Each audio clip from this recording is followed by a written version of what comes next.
"Evening, friend. Come sit by the fire. Got a story tonight about a man who thought he was finished, a woman who had nowhere left to go, and a little boy who changed everything without saying a word. Pour yourself something warm, settle in, and let me tell you about Hank Dawson and the 3 days that turned into a lifetime." Hank Dawson had 3 days left. 3 days until he turned in his badge, hung up his gun belt, and became just another old man with a rocking chair and too many memories. 31 years he had worn that star, and in all that time he had never once taken a sick day, missed a shift, or turned his back on someone who needed help. 3 more days and he would be done. That was the plan. Then he found her at the well, collapsed in the dirt with a boy no older than 5 clinging to her sleeve, and the plan changed. Plans have a way of doing that when people are involved. It was a Tuesday morning in September of 1878, the kind of morning that starts cool and turns warm by midday, with a sky so clear and blue it makes the mountains look close enough to touch. Hank was walking his usual route through town, the way he had done every morning for 3 decades, past the general store, where old Mr. Fairbanks was already sweeping the boardwalk, past the barber shop, where Lewis was sharpening his razor and whistling something tuneless, past the livery stable, where the smell of hay and horse was so familiar it barely registered anymore, past the church, quiet and white in the morning sun. He knew every crack in every boardwalk. He knew which door squeaked and which window stuck. He knew the rhythm of the town the way a man knows his own heartbeat so well that he could feel when something was off without being able to say exactly what. Something was off this morning. He felt it before he saw it. A wrongness in the air, like a note played slightly flat in a song he had heard 1,000 times.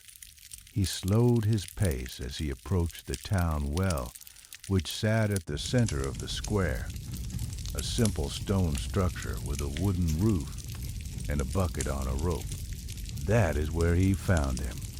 The woman was on the ground, face down in the dust beside the well. She had clearly been trying to reach the water when her body gave out. One hand was stretched toward the stone wall of the well. Fingers curled in the dirt as if she had been crawling the last few feet. Her dress was faded calico, so dusty it was hard to tell what color it had originally been. Her boots were worn clear through at the soles, and her hair had come loose from its pins and spread across the dirt like dark water. The boy was sitting next to her, cross-legged in the dust, holding her hand. He was small, 5 years old at most, with sandy hair that needed cutting, and a face that was too thin for his age. His eyes were the color of river stones, gray and round and very, very still. He was not crying. That was what struck Hank first. A child that age, sitting beside his unconscious mother in the dirt of a strange town, should have been screaming, should have been terrified. But this boy sat quiet and watchful, as if he had already learned that crying did not bring help and screaming only brought trouble. Those eyes looked up at Hank as he approached, and they measured him with a steadiness that no child's eyes should possess. They were the eyes of a boy who had already been disappointed by enough grown-ups to know that the next one was likely to disappoint him, too. "Easy now, son. Hank said, lowering himself to one knee. His knees protested, the way they always did these days, reminding him of every mile he had walked and every fence he had climbed in. 31 years. I am not going to hurt you or your mama. My name is Hank. I am the deputy here. See this badge? The boy looked at the badge, then back at Hank's face. He said nothing. Hank turned his attention to the woman. He touched her shoulder gently and felt the heat radiating through her dress. She was burning up with fever. Her breathing was shallow and fast, and when he carefully turned her over, he saw a face that was young, maybe 25, but drawn and hollowed by exhaustion and hunger. Her lips were cracked and dry. Her cheeks were flushed red with the fever. How long has she been like this? Hank asked the boy. The boy held up 2 fingers. 2 days? A small nod. Have you had anything to eat? Anything to drink? The boy shook his head. 2 days without food or water, following his sick mother through the September heat. Hank felt something tighten in his chest. A familiar sensation he had felt many times in his career. The anger that comes when you see what the world does to people who deserve better. All right, he said, keeping his voice low and calm. Here is what we are going to do. I am going to pick your mama up and carry her to the doctor's office. It is just down the street. You can walk right beside us. Does that sound all right? The boy looked at his mother, then at Hank. His small hand tightened on her fingers. You can hold her hand the whole way, Hank added. I will not take you away from her. You have my word. The boy studied him for another long moment. Then, slowly he nodded. Hank lifted the woman as carefully as he could. She weighed almost nothing, a fact that troubled him deeply. A woman her age should have been solid and strong, not hollow and light as a bundle of dry sticks. The boy walked beside them, one hand gripping his mother's dangling fingers, his short legs working hard to keep up with Hank's stride. They made it to Doc Willard's office in 3 minutes. Doc was already there, as he always was, a round, red-faced man with spectacles and hands that were surprisingly gentle for their size. He took one look at the woman and pointed to the examination table. Fever, Hank said. At least 2 days. The boy says they have not eaten or had water. Doc was already working, checking her pulse, lifting her eyelids, pressing his hand to her forehead. Dehydration, exhaustion. The fever is high, but not dangerous yet. He looked at the boy who was standing in the corner with his back against the wall watching everything. Get that child some water and something to eat. Mrs. Fairbanks will have bread at the store. Come on, son, Hank said, holding out his hand. The boy did not take it. He looked at his mother on the table, then at the door, and his small jaw set in a way that reminded Hank of every stubborn soul he had ever known. I am not leaving her, the boy said. It was the first time he had spoken. His voice was small but firm, cracked from thirst, but absolutely certain. I promised I would not leave her. Hank looked at the boy and saw himself. Not the 60-year-old man with the bad knees and the retirement letter on his desk, but the boy he had been once, long ago, sitting beside his own mother's bed and making promises he was too young to understand but too determined to break. "All right," Hank said. "You stay right here. I will bring the food and water to you. Deal?" The boy considered this. "Deal," he said. Hank went to the general store and came back with bread, cheese, a canteen of fresh water, and a jar of honey that Mr. Fairbanks threw in without being asked. "For the little one," Fairbanks said, waving away Hank's money. "He looks like he could use something sweet."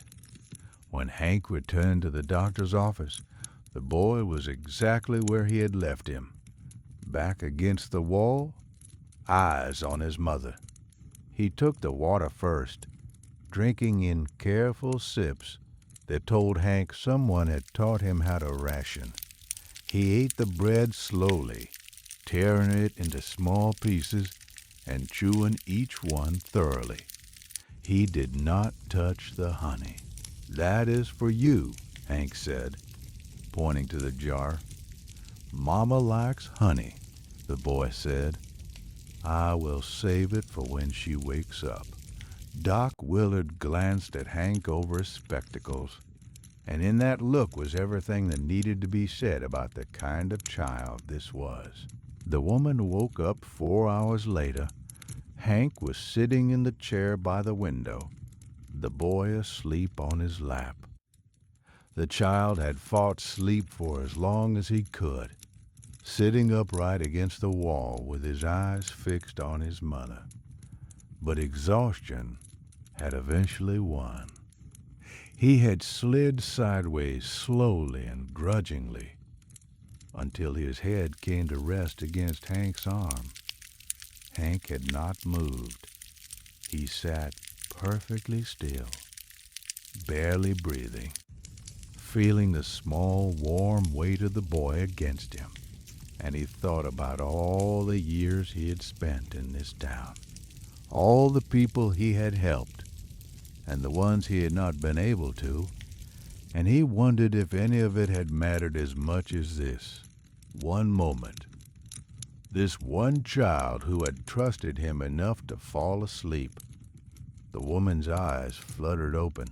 They were green, a deep, tired green, and they swept the room with the quick, panic scan of someone who has learned to check for danger before anything else. "Jesse," she whispered.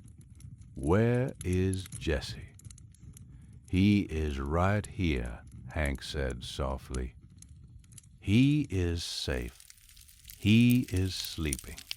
Her eyes found the boy on Hank's lap, and the tension drained out of her so fast it was almost visible, like watching a rope go slack.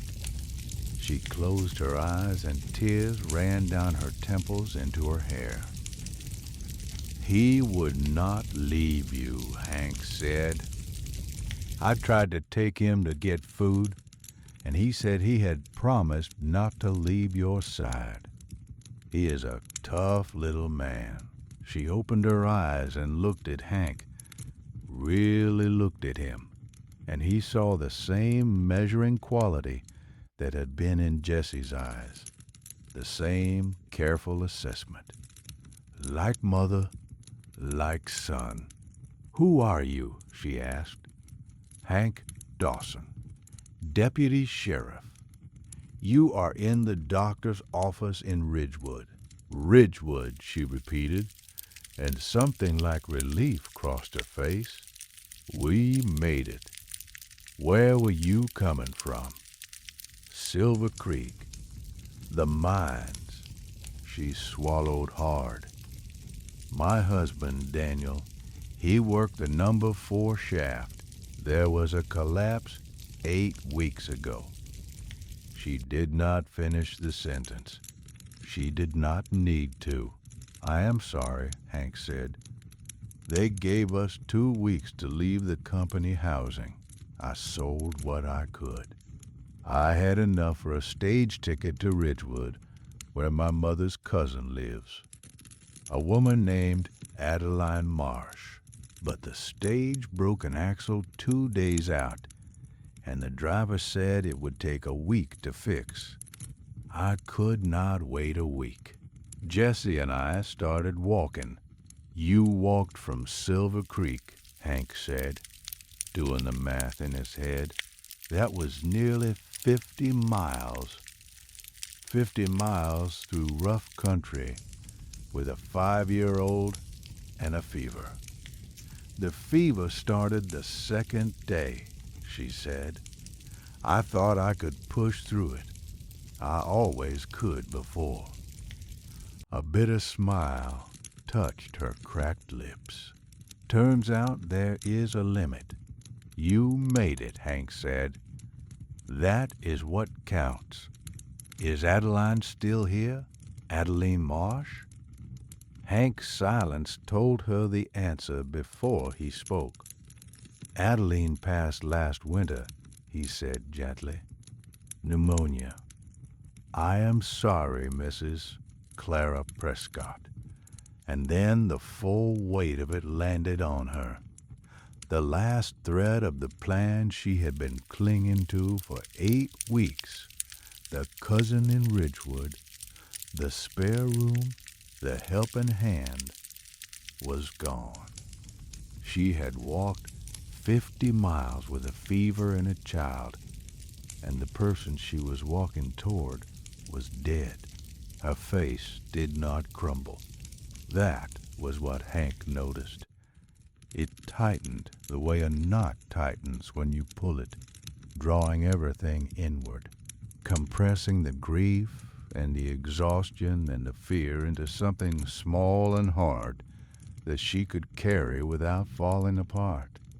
He had seen that face before, on soldiers, on widows, on people who had been knocked down so many times that they had learned to absorb the blow standing up.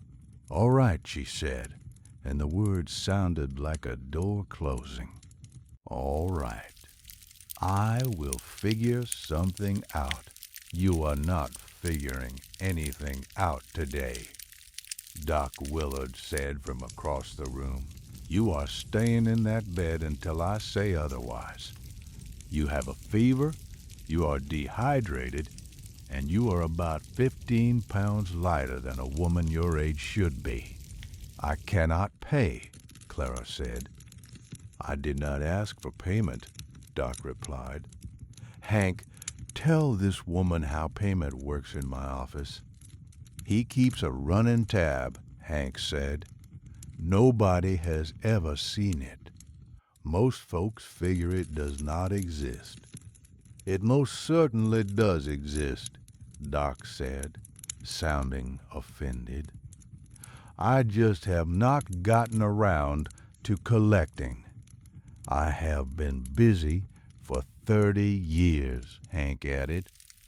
Clara looked between them, and for the first time the tightness in her face loosened just slightly. Not a smile, not yet, but the shadow of one, the recognition that she had landed among decent people. Jesse stirred on Hank's lap, his eyes blinking open. He saw his mother awake and scrambled off Hank's knee so fast he nearly fell. He was at her bedside in 2 steps, his small hands reaching for her face. Mama, he said, you are awake. I am awake, baby, she said, and her voice broke on the word baby in a way that made Hank look away, giving them the privacy of a moment he had no right to witness. The man helped us, Jesse said, pointing at Hank without looking away from his mother. He carried you. He has a badge. I see that, Clara said, her eyes finding Hank over her son's head. Thank you, Deputy Dawson. Just Hank, he said, "and you do not owe me any thanks. It is my job." For 3 more days, Doc Willard muttered from the corner. That was the first problem. Hank's retirement was not just a personal decision. The new deputy, a young man named Cole Stratton, was already in town waiting to take over. The sheriff, Jack Merritt, had planned a farewell dinner for Friday. The paperwork was done. Hank's pension, modest as it was, had been approved by the territorial office. And now there was a woman with a fever and a boy with old eyes and no place in the world to go. Hank walked home that evening to the small house on Cedar Street where he had lived alone for the past 6 years, since his wife Mabel died of consumption. The house was clean and quiet, the way a house is when only one person lives in it. Every surface was tidy. Every dish was washed. The bed was made with military precision. It was the home of a man who had control over everything in his life, except the loneliness that filled it. He sat on the porch in the chair that had been Mabel's, and he thought about Clara Prescott and her boy.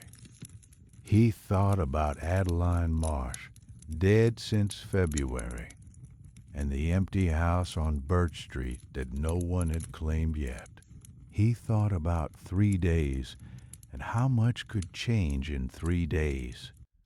Mabel would have known exactly what to do. Mabel had always known.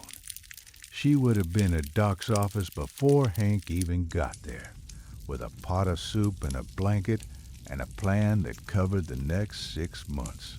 Mabel had been that kind of woman, the kind who saw a problem and moved toward it instead of away. Hank had loved that about her. He had loved everything about her, but that quality most of all. "What would you do, Mabe?" he said to the empty chair. The chair did not answer, but it did not need to. He already knew. The next morning, Hank went to see Mayor Thompson before his shift. The mayor was a round, cautious man who worried about budgets the way other men worried about the weather. Hank told him about Clara and Jessie, about Adeline's empty house, and about what he wanted to do. "Adeline's house belongs to the town now," the mayor said, scratching his chin. "Nobody has filed a claim on it. I suppose we could let the woman stay there temporarily, until she gets on her feet." "She is a seamstress," Hank said. He had learned this from Jessie during the long afternoon at the doctor's office, while Clara slept and the boy talked in his quiet, careful way about the things his mother could do. "She can sew anything, dresses, shirts, curtains. She mended the mine foreman's coat once, and the man said it was better than new. We do not have a seamstress since Mrs. Patterson moved to Portland," the mayor admitted. "The ladies have been complaining about having to ride to Hapsburg for alterations. Then it works out for everyone," Hank said. The mayor studied him. "You are supposed to be retiring, Hank." "I am retiring. This is not about the badge. This is about a woman and a child who need help. And after you help them, what then?" Hank did not have an answer for that. He had not thought past the immediate need, which was shelter and food and a chance for Clara to heal. What came after was a bridge he would cross when he reached it. The mayor signed the temporary occupancy permit for Adeline's house, and Hank spent the rest of that day cleaning it. The house had been closed up since February, and it smelled of dust and old lavender sachets. Hank opened every window, swept every floor, beat the rugs, and scrubbed the kitchen until it shone. He carried in firewood from his own supply and stocked the pantry with basics from the general store, again on his own account. Mrs. Fairbanks, who missed nothing that happened in Ridgewood, watched him carry supplies past her store window and came out to intercept him. "Hank Dawson, what in the world are you doing?" "Setting up a house. For that woman from the well? For Mrs. Prescott and her son, yes." Mrs. Fairbanks looked at him with the sharp, knowing eyes of a woman who had lived in a small town for 40 years. "You are a good man, Hank. Mabel always said so. Mabel said I was stubborn. That, too. Both things can be true." She disappeared into the store and came back with a bag of apples, a sack of flour, and a jar of strawberry preserves. For the boy, she said, "And do not try to pay me. I will put it on Doc Willard's tab." By Wednesday evening, Clara was well enough to stand. Doc Willard wanted her to rest another day, but Clara was not the resting kind. She got out of bed, washed her face, pinned her hair up, and asked for her son and her boots, in that order. Hank walked her and Jessie to Adeline's house. Clara moved slowly, still weak, her hand on Jessie's shoulder for balance. The boy walked with his spine straight and his steps careful, adjusting his pace to his mother's without being told. He was a child who had learned to be useful long before he should have had to. When Clara saw the house, she stopped on the sidewalk. The windows were open. The curtains moved in the evening breeze. The porch had been swept, and there was a pot of geraniums by the door that Hank had borrowed from the church garden without exactly asking permission. "This is Adeline's house?" Clara asked. "It is yours now," Hank said, "temporarily until you decide what you want to do." The mayor signed the permit. There is food in the kitchen and wood by the stove. Clara looked at the house, then at Hank. Her green eyes were bright and unreadable. "Why are you doing this?" she asked. It was a question he had been expecting, and he still did not have a good answer. "Because it is the right thing to do," sounded too simple. "Because you remind me of my wife" sounded too personal. "Because your boy trusted me enough to fall asleep on my lap, and I cannot betray that trust" sounded too honest. "Because I can," he said. It was the truest answer he had. Clara held his gaze for a long moment. Then she nodded. Once, the way people nod when they accept something they are not sure they deserve, but are too tired to refuse. "Thank you, Hank," she said. It was the first time she used his first name. Friday came. The farewell dinner. The sheriff had reserved the back room at the hotel, and half the town showed up to send Hank off. There were speeches and toasts and a pocket watch from the department engraved with his years of service. Hank sat through it all with a smile that felt both genuine and wrong, like wearing a shirt that had fit perfectly last year, but was now too tight across the shoulders. Cole Stratton, the new deputy, was there, eager and young and full of the energy that Hank remembered having once, a lifetime ago. Cole shook Hank's hand and promised to take good care of the town. Hank believed him. The kid was green, but he was solid. He would learn. After the dinner, Hank walked home alone. The streets were quiet. The stars were out, thick and bright, the way they only are in places far from city lights. He passed the well where he had found Clara and Jessie 3 days ago. He passed Adeline's house, where a light was burning in the kitchen window. He could see Clara's shadow moving behind a curtain, and he knew she was putting Jessie to bed. He went home, sat on the porch, and took the badge out of his pocket. He held it in the moonlight, turning it over and over, feeling the weight of it. Then he put it in the drawer of the hallway table next to Mabel's reading glasses and the photograph from their wedding day, and he closed the drawer. He was retired. The first week was strange.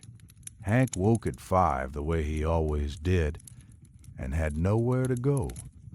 He drank his coffee on the porch, watched the town wake up, and felt like a clock that had been wound for 31 years and suddenly had no mechanism to drive. He filled the days with chores. He fixed the loose step on his porch. He painted the fence. He reorganized the tool shed, which did not need reorganizing. By Thursday, he had run out of things to fix. On Friday morning, there was a knock at his door. He opened it and found Jessie standing on the porch, alone, holding a plate covered with a cloth napkin. "Mama made biscuits," Jessie said. "She told me to bring you some." He held up the plate with both hands, his small face serious with the importance of the errand. Hank took the plate.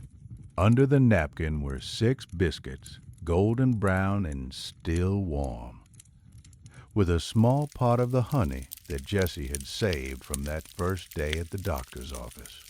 "She used the honey," Hank said. "She said it was time," Jessie replied. Then he stood there on the porch, not leaving, looking up at Hank with those steady gray eyes. "Would you like to come in?" Hank asked. Jessie nodded and stepped inside, looking around the house with the open curiosity of a child in a new place. He examined the books on the shelf, the photograph of Mabel on the mantel, the old rifle mounted above the fireplace. "Is that your wife?" he asked, pointing at the photograph. "That was Mabel," Hank said. "She passed away 6 years ago." "My daddy passed away too," Jessie said, with the simple directness of a child who has not yet learned to cushion the truth. In the mine. The ground fell on him. Hank sat down in his chair. Jessie sat on the floor beside him, cross-legged the same way he had sat in the dust beside the well. They were quiet for a while, sharing the particular silence of 2 people who understand loss, regardless of their ages. "Do you miss her?" Jessie asked. "Every day," Hank said. "I miss my daddy every day, too." Jessie picked at a loose thread on his shirt. "Mama says he is watching us. Do you think that is true?" Hank considered the question with the seriousness it deserved. "I think the people we love stay with us," he said. "Maybe not the way they were, but in other ways, in the things they taught us, in the way we remember them." Jessie thought about this for a long time. Then he said, "Can I come back tomorrow?" "You can come back anytime you want," Hank said, and he did. Every morning Jessie appeared at Hank's door, sometimes with biscuits, sometimes with nothing but his company. They fell into a routine that neither of them planned. Hank would give Jessie breakfast if he had not already eaten. Then they would walk together through town.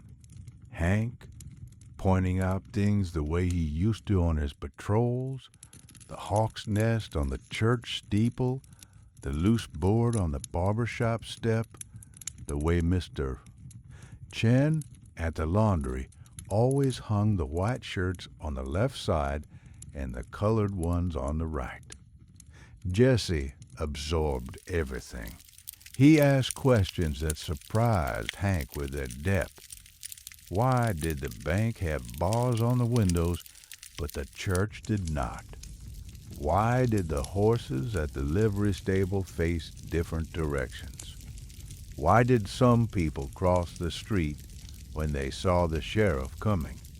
You notice things, Hank told him one morning. That is a good quality. Most people walk through the world with their eyes half shut. Mama says I see too much, Jessie said. She says it is going to get me in trouble someday. Your mama is probably right, but it is still a good quality. Clara, meanwhile, was putting herself back together with a quiet determination that Hank found both admirable and slightly terrifying. Within a week of moving into Adeline's house, she had cleaned it from top to bottom, mended the curtains, patched the holes in the garden fence, and planted winter vegetables in the backyard. Within 2 weeks, she had visited every household on the block, introduced herself, and quietly assessed who might need sewing work done. By the end of the first month, she had a steady stream of customers. The women of Ridgewood, who had been traveling to Habsburg for alterations, were thrilled to have a seamstress in town, especially one as skilled as Clara. Her stitching was precise and elegant, her alterations invisible, and her prices were fair. She worked from a small room at the front of the house that she converted into a shop, with a sign in the window that read, Prescott Sewing in careful hand-painted letters. She did not ask for help. She did not complain about her circumstances. She did not tell her story to anyone who had not earned the right to hear it. She simply worked, steadily and relentlessly, building a life from nothing with the same grim determination that had carried her 50 miles through the mountains with a fever and a child. Her first customer was Mrs. Fairbanks, who brought in a dress with a torn hem and left an hour later with the hem repaired so perfectly she could not find the stitching. The second was the preacher's wife, who needed her Sunday dress taken in. By the end of the second week, Clara had a waiting list. Word traveled fast in a small town, and the word on Clara Prescott was that her hands could work miracles with a needle. She kept strict hours. The shop opened at 8 and closed at 5 because Jessie came home from school at 3:30, and Clara insisted on having dinner on the table by 6. She ran her business the way she ran everything else, with a calm efficiency that left no room for chaos. Her prices were posted on a small chalkboard by the door. Her turnaround times were exact. If she said a dress would be ready on Thursday, it was ready on Thursday. The women of Ridgewood loved her, not because she was warm or charming, she was neither, but because she was dependable. In a world where so many things were uncertain, Clara Prescott was a fixed point. You brought her a problem, she solved it. You brought her a torn shirt, she returned it better than new. There was a comfort in that kind of reliability. The men were more cautious. A young widow with no family and no history was an object of curiosity and, in some quarters, suspicion. There were muttered questions about where she had really come from, about whether her story was true, about what kind of woman walked 50 miles through the mountains with a sick child. Hank heard these whispers and ignored them. He knew the truth. And the truth was that Clara Prescott was the bravest person he had ever met. And he had met a fair number of brave people in 31 years behind a badge. One afternoon in late October, a rancher named Gus Wheeler came into Clara's shop. Wheeler was a big man with a loud voice and opinions that he shared whether you wanted them or not. He had a jacket that needed new buttons, and he stood in the shop watching Clara work with an expression that Hank, who happened to be passing on the street, did not like one bit. "You do good work for a woman on her own," Wheeler said, in a tone that made the compliment sound like an insult. "Thank you," Clara said, without looking up from her sewing. Her voice was neutral, the voice of a woman who had heard that tone before, had learned not to react to it. Must be hard raising a boy by yourself. A boy needs a man around, you know. Someone to teach him things. Clara set down her needle and looked up. Her green eyes were very steady. "My son is being taught just fine, Mr. Wheeler. Is there anything else you need besides the buttons?" Wheeler opened his mouth to say something else, but at that moment Hank appeared in the doorway. He did not say a word. He just stood there, filling the frame, his arms folded and his eyes on Wheeler with the flat, patient look of a man who has spent 3 decades handling trouble. Wheeler looked at Hank, looked at Clara, picked up his jacket, and left. "I did not need rescuing," Clara said after he was gone. "I know," Hank said. "I was just passing by. You were standing in my doorway with a look that would curdle milk. That is just my face." The corner of Clara's mouth twitched. It was the closest thing to a smile Hank had seen from her, and it hit him somewhere behind the ribs with a warmth he had not expected. "Thank you," she said, "for just passing by." "Any time," he said, and meant it. Hank watched all of this from a respectful distance as the weeks turned into months. He did not crowd her. He did not offer assistance unless she asked for it, which she rarely did, but he was there every day, visible and steady, a constant presence on the margins of her new life. He fixed her porch railing when it came loose. He brought firewood when the nights turned cold. He walked Jessie to school when the boys started attending in October, holding the small hand in his large, rough one and feeling something he had not felt in 6 years. Purpose. That was what had been missing. Not the badge, not the authority, not the routine. Purpose. The feeling that getting up in the morning mattered to someone beyond himself. The town noticed, of course. Small towns always notice. There were whispers and raised eyebrows and the occasional pointed comment at the general store. Mrs. Fairbanks, who had the sharpest eyes and the kindest heart in Ridgewood, shut down the worst of the gossip with a single sentence. That man buried his wife and served this town for 31 years. If he wants to help a widow and her child, the rest of you can mind your own business." The gossip quieted, though it did not disappear entirely. It never does in small places. But the people who mattered, the ones whose opinions were worth having, saw what was happening and approved. They saw Hank coming back to life. They saw Clara growing stronger. They saw Jessie, who had arrived in town as a silent, frightened shadow, beginning to laugh and run and be a child again. The first time Hank heard Jessie laugh, really laugh, with his whole body chasing a barn cat across the churchyard on a Saturday morning.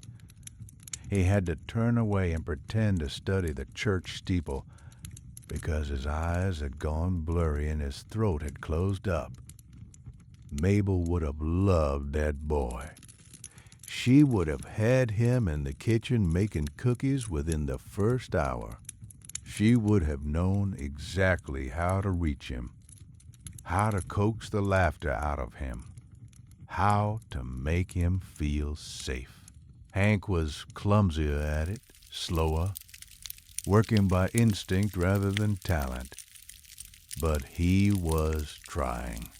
And Jessie, with the generous forgiveness that only children possess, accepted his efforts and rewarded them with a trust so complete it was almost frightening. November came, and with it the cold. Clara's business was growing, but money was still tight. Hank noticed that she wore the same thin coat every day, the one she had arrived in, and that she always served Jessie first at meals, filling his plate before her own. He did not say anything.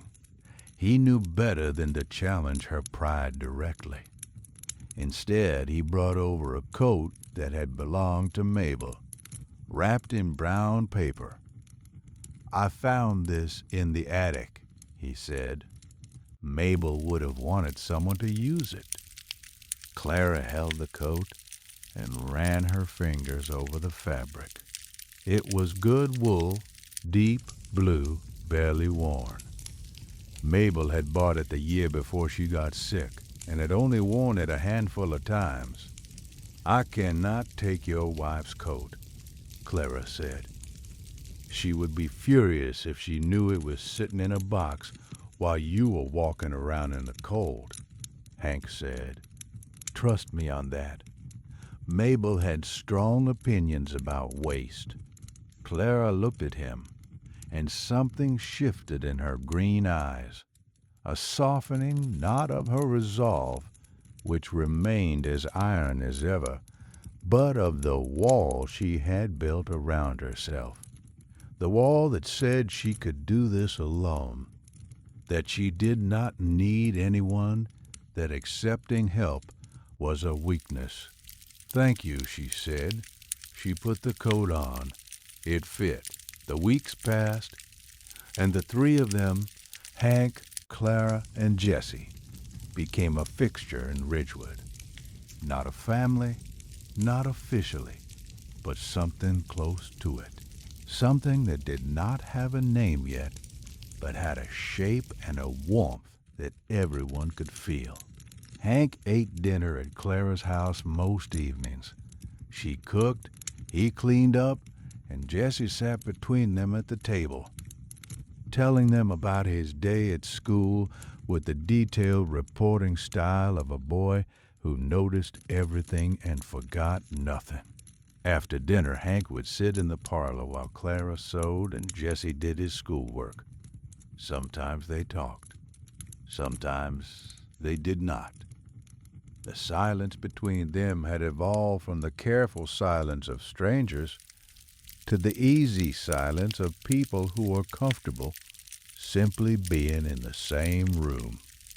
On Christmas Eve, Hank brought a small pine tree to Clara's house. Jessie helped him set it up in the corner of the parlor, and they decorated it with paper chains and popcorn strings and a tin star that Hank had hammered out in his tool shed.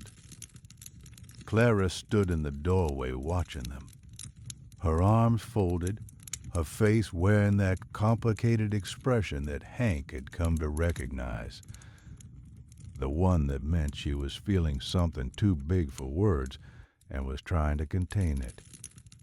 "It is just a tree," Hank said. "It is not just a tree," she said quietly, "and you know it." After Jesse fell asleep on the parlor floor, his head on a pillow and his body curled around a wooden horse that Hank had carved for him, Clara poured 2 cups of coffee and sat beside Hank on the sofa. "All right. When Daniel died, I made a decision. I decided that Jesse and I would be enough, that we would not need anyone else, that I would build a life for us with my own 2 hands, and that I would never again put myself in a position where losing someone could destroy me." Hank said nothing. He waited.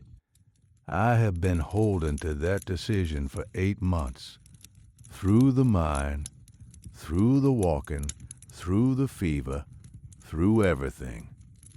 I held on to it like a rope in the dark." She looked at her coffee. "But you keep showing up every morning, every evening, with firewood and fixed porch rails and a coat that belonged to your wife.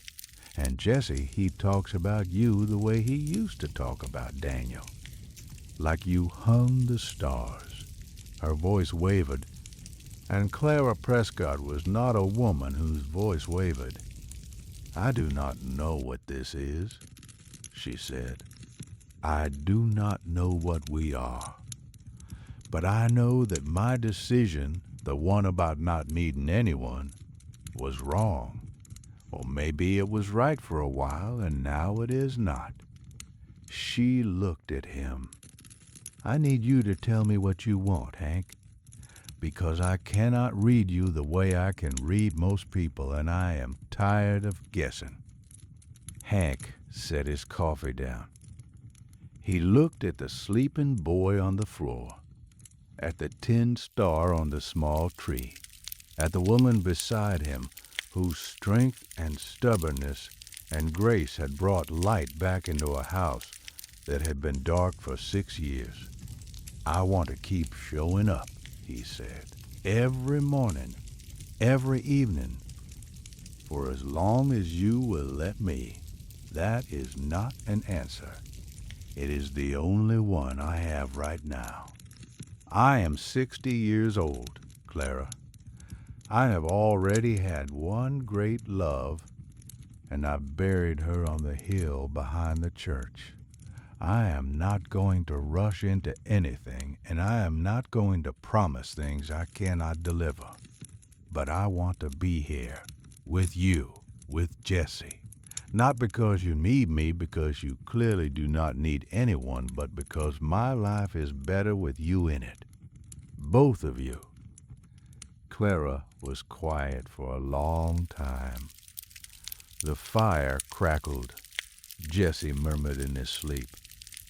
Outside, the first snow of winter was beginning to fall, soft and silent, covering Ridgewood in white. "Mabel sounds like she was a remarkable woman," Clara said. She was. Daniel was a good man, a quiet, hard-working, decent man who deserved better than a mine collapse. I am sure he was. Clara took his hand. Her fingers were rough from needlework, strong and sure. "I am not looking to replace anyone," she said. "I just want someone to sit with, someone who shows up." "I show up," Hank said. "It is the one thing I've always been good at." She leaned her head against his shoulder, and they sat like that while the snow fell and the fire burned, and Jesse slept on the floor with his wooden horse, and the house on Birch Street, which had been empty since February and full since September, held them all together in its quiet walls. They married the following spring, on a morning in April, when the apple trees behind the church were in full bloom, and the air smelled of rain and new grass. The ceremony was simple, the way both of them wanted it. Clara wore a dress she had made herself, cream-colored with small blue flowers embroidered along the hem, the kind of detail that only another seamstress would notice, but that said everything about the care she put into the things that mattered. Hank wore his best suit, the one Mabel had bought for him 10 years ago, that still fit because he was the kind of man whose body did not change much from one decade to the next. He had polished his boots until they shone, and he had gotten a haircut from Lewis the barber, who had trimmed his hair for 30 years and knew exactly how he liked it without being told. Jesse stood beside Hank as his best man, wearing a new shirt that Clara had sewn and boots that Hank had bought him, polished so bright you could see the church ceiling reflected in them. The boy held the ring with the solemnity of someone entrusted with the most important object in the world. His small hands did not shake. His gray eyes were clear and bright. When the preacher asked Jesse if he was all right with this arrangement, the boy looked at Hank, then at his mother, then back at the preacher. "Yes, sir," he said. "We have been waiting for this." The church laughed. Clara wiped her eyes. Hank put his hand on the boy's shoulder and felt, for the first time in 6 years, like a whole man again. After the ceremony, the town gathered in the churchyard for a celebration that no one had officially planned, but everyone had contributed to. Mrs. Fairbanks had organized the food, which was abundant and excellent. Tom Driscoll brought a fiddle, and it turned out he could play far better than anyone knew. Even Doc Willard danced badly with Mrs. Fairbanks, and the sight of it made everyone laugh so hard that the celebration lasted well past dark. Jesse fell asleep on a blanket under the apple trees, his head resting on the wooden horse Hank had carved for him, and Clara and Hank sat beside him in the warm April darkness, listening to the last of the fiddle music drift across the churchyard. "I did not think I would ever feel this way again," Clara said quietly. "What way?" Hank asked. "Safe," she said. "Not just sheltered, not just fed and housed. Actually safe. The way you feel when you know deep down in your bones that the person sitting next to you is not going to leave." Hank took her hand. "I am not going anywhere," he said. "I have been right here for 31 years. I am not about to develop wandering habits now." She leaned into him, and they sat there while the apple blossoms fell around them like slow, pale snow, and the town of Ridgewood settled into the quiet of a spring evening, holding the three of them the way a good town holds its people, gently and without fuss. The years that followed were the kind of years that look ordinary from the outside, but feel extraordinary from within. Hank and Clara ran the house on Birch Street together, a partnership as steady and practical as the one they had built before the wedding. They divided the work of living the same way they divided everything. Naturally, without negotiation, each stepping into the spaces the other left. Clara's sewing business grew until she had more work than she could handle, and she hired a young girl from the Pearson family to help with the simpler jobs. The shop on Birch Street became a gathering place for the women of Ridgewood, who came for alterations and stayed for coffee and conversation.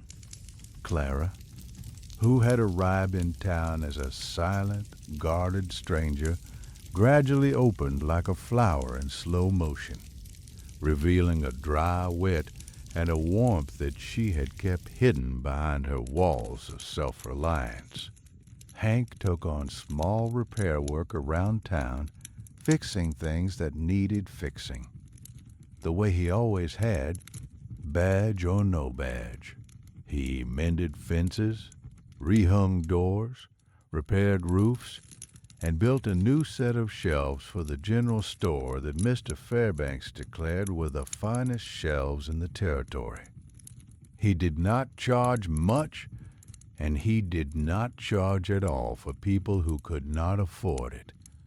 It was not a living. Between his pension and Clara's income, they did not need it to be. It was a purpose, and that was worth more than money. Every Sunday, Hank took Jessie fishing at the creek south of town. They would sit on the bank with their lines in the water, not catching much, not caring, just being together in the quiet.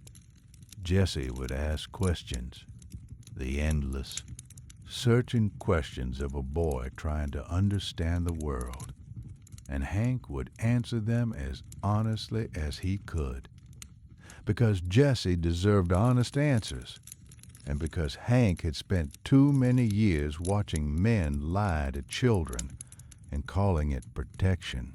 "Did you ever shoot anyone?" Jessie asked once, with the casual directness that only a 10-year-old can manage. "Twice," Hank said. "Both times I wish I had not had to." "Did they die?" "One did. The other one lived and moved to Oregon. Last I heard, he was running a feed store and going to church on Sundays." Jessie considered this. So shooting him was the worst thing that happened to him and the best thing that happened to him. Hank looked at the boy and shook his head slowly. "You are going to be a real problem when you grow up, you know that?" "Mama says the same thing," Jessie replied, and grinned. Jessie grew tall and smart and steady.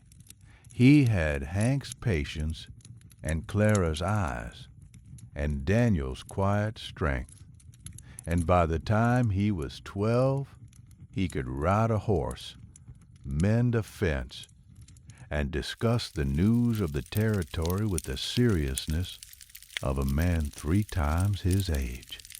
He called Hank by his name, never father or daddy, and Hank never asked him to. The relationship they had did not need a title. It was built on mornings and evenings and the 1,000 small acts of showing up, and it was stronger than any word could make it. On Jessie's 10th birthday, the boy came to Hank with a question. They were sitting on the porch, the same porch where everything began, watching the town settle into evening. "Hank," Jessie said. "Yeah, son. When you found us at the well, were you scared?" Hank thought about it honestly. "No," he said. "I was worried. I was angry at whatever had brought you two to that state. But I was not scared. Why not? Because I knew what to do. That is the thing about wearing a badge for 30 years. You learn to act first and feel later." Jessie nodded, processing this the way he processed everything, slowly and thoroughly. "I want to be a deputy someday," he said. Hank looked at him. "That is a hard life, Jesse." "I know. But somebody has to be the one who shows up." Hank felt something swell in his chest that he could not name. It was pride and love and grief and gratitude all mixed together, a feeling too big for his old heart, and yet somehow fitting perfectly inside it. "Somebody does," he agreed. "Somebody always does." They sat there in the warm evening light, the old man and the boy, and Hank thought about the road that had brought them to this porch. It was not the road he had planned. None of the best roads ever are. He thought about that Tuesday morning, the morning he was supposed to begin the rest of his life, and instead found a woman in the dust and a boy with eyes that knew too much. He thought about the 3 days that were supposed to be his last, and how they had turned into 3 months, and then a year, and then 5 years. And then something he had stopped counting because counting implied an end, and he did not want this to end. He thought about Mabel as he did every day, not with the sharp, cutting grief of the early years, but with a warm, steady gratitude for the time they had shared. Mabel had taught him how to love. Clara had taught him that love could happen more than once, that the heart was not a room with one door, but a house with many, and that opening a new door did not close the old ones. He thought about Daniel Prescott, a man he had never met, but felt he knew through Jesse's questions and Clara's stories. Daniel, who worked the mines because that was what a man did to feed his family. Daniel, who died in the dark underground while his wife and son waited in the light above. Daniel, whose son now sat on a porch in Ridgewood, dreaming of wearing a badge because a retired deputy had shown him what it meant to show up. The connections between people are strange and invisible, like the roots of trees that grow underground where nobody can see them. Daniel's death had sent Clara walking. Clara's walking had brought her to the well. The well was 40 yards from the sheriff's office, and Hank, who had spent 31 years walking past that well every single morning, happened to walk past it one last time on the very morning when someone needed him there. Some people call that luck. Some people call it fate. Hank did not call it anything. He just accepted it the way he accepted the sunrise, with quiet gratitude and without the need to understand it. On Thanksgiving that year, Clara cooked a meal that filled every surface in the kitchen and spilled over onto the parlor table. She had been cooking for 2 days, and the house smelled of roasted turkey and fresh bread and the apple pie that Jesse had helped her make, his small hands pressing the dough into the pan with intense concentration. They invited Doc Willard, who came with a bottle of wine and his usual complaints about the weather. They invited the Fairbanks family, who brought sweet potatoes and a story about a raccoon that had gotten into the store that morning. They invited Cole Stratton, the new deputy, who was young and single and grateful for a home-cooked meal. The house on Birch Street was full of noise and warmth and laughter, and Hank sat at the head of the table and looked around at the faces of the people who had become his family, some by blood and marriage, some by choice, and all by the simple, extraordinary act of showing up for each other. Jesse said grace. He was 11 now, tall for his age, with a voice that was beginning to deepen at the edges. He thanked God for the food, for the house, for his mother, and for Hank. Then he added, in his own quiet way, "And thank you for the well." Nobody asked what he meant. They all knew. After the dishes were cleared and the guests had gone home, Hank and Clara sat on the porch. The night was cold and clear, the stars sharp as pinpoints against a black sky. Jesse was inside, asleep on the sofa, with a book on his chest, the way Clara always fell asleep, and the sight of it made Hank smile every time. "Are you happy?" Clara asked. It was not a question she asked often. She was not the kind of woman who needed constant reassurance. But tonight, with the warmth of the gathering still in the house and the cold of the night on their faces, she wanted to hear him say it. "I am," Hank said, "more than I knew I could be again." Do you ever think about what would have happened if you had not walked past the well that morning? "No," he said, "because I did walk past it. That is the only version of the story that matters." She reached for his hand in the dark, and he took it, and they sat there together on the porch of the house on Birch Street, listening to the town settle into sleep around them. The houses went dark one by one. A dog barked in the distance. The wind moved through the bare trees with a sound like whispered conversation. Hank Dawson had 3 days left once. 3 days that turned into a lifetime. And every morning of that lifetime he got up, put his boots on, and showed up. For the woman who walked 50 miles through the mountains. For the boy who sat in the dust and did not cry. For the town that had been his home for more years than he could count. For the badge that he no longer wore, but still carried, somewhere deep inside, in the place where duty and love and stubbornness all meet. He put his arm around Clara's shoulders, and she leaned into him the way she had that first Christmas Eve, fitting against his side as if she had always been there.